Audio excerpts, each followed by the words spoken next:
Hello students of class 9th.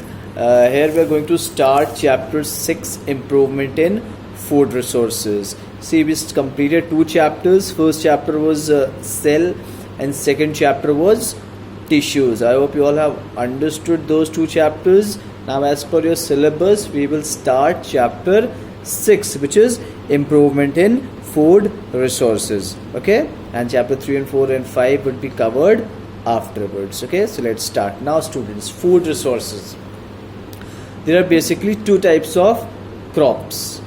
First is food crops, other is fodder crop. What do you mean by food crops? See, food crops are those crops which we obtain for our nutrition. जो भी crop हम खाते हैं nutrition के लिए, that is called food crop, and at times they are sold also commercially.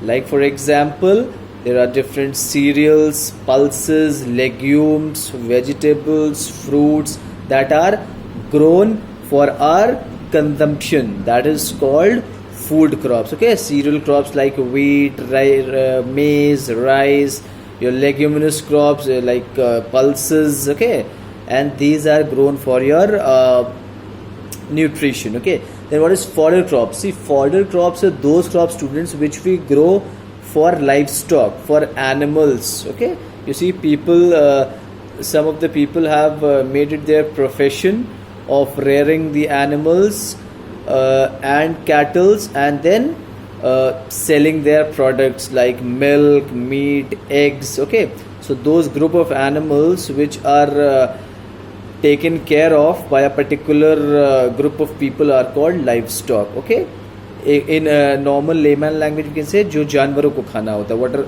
animals food, it is called fodder crops. Like Sudan grass, you see, tall grasses, so who eats them? The animals. Okay, so this is your fodder crops. Okay, now based on the season there are basically two types of crops: rabi crop and kharif crop. Now what do you mean by rabi crops and kharif crops? Let me first give you an example, then you will understand. See, rabi crop, you can take an example such as wheat or gram, and kharif crop you can take the example like cotton.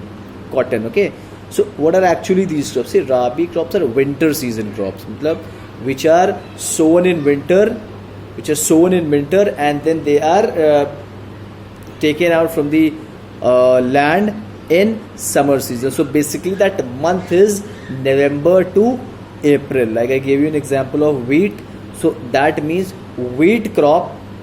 Okay, that means wheat crop is grown in winter season in November, or some people grow it in December also, and then they are taken out from the land in they are cut. The crop is cut in the month of April and May. Kharif crop, they are summer season crops, means the timing is around June to October. Suppose I gave you an example. of your kharif, like cotton. So cotton is always sown in summer season in June and July, and in the month of October and November it is cut from the land. Okay, so this is your rabi and kharif. Winter season crops are called rabi crops, and summer season crops are called kharif crop. I hope you all have understood till now. Okay, students, now the next topic of your syllabus is crop variety improvement.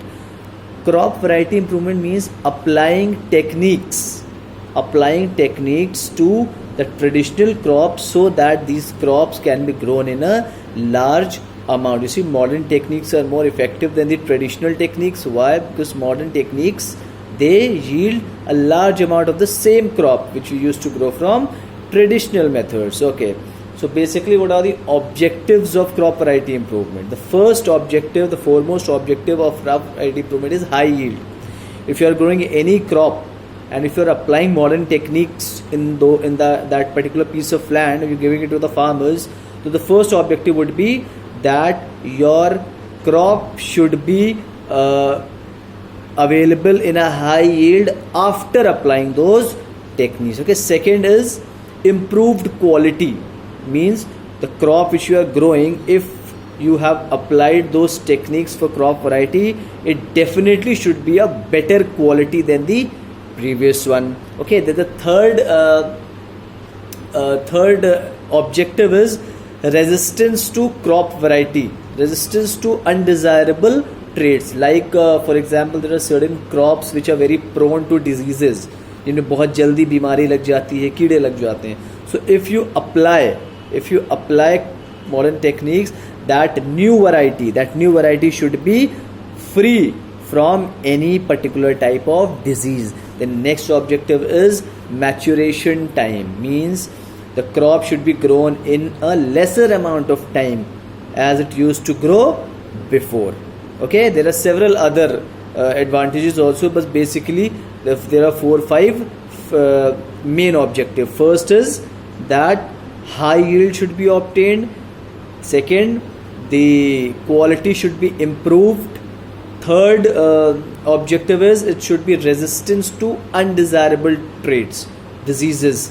Okay, and then fourth objective of crop variety is the maturation time should be less as compared to the previous methods. And then there are certain other objectives also, like there are certain characteristics that are required. There are certain characteristics that are required from a disease which we do not get from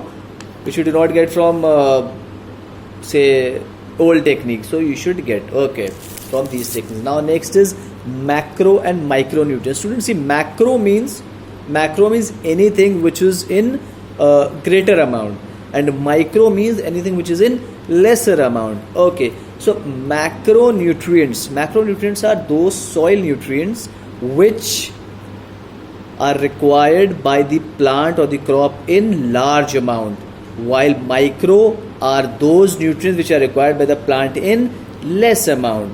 There are 13 soil nutrients that are present that are required by plant. Out of those 13, 6 nutrients are macronutrients. Now, namely, what are those 6 nutrients? Those 6 nutrients are nitrogen, phosphorus, potassium, calcium, magnesium, sulfur.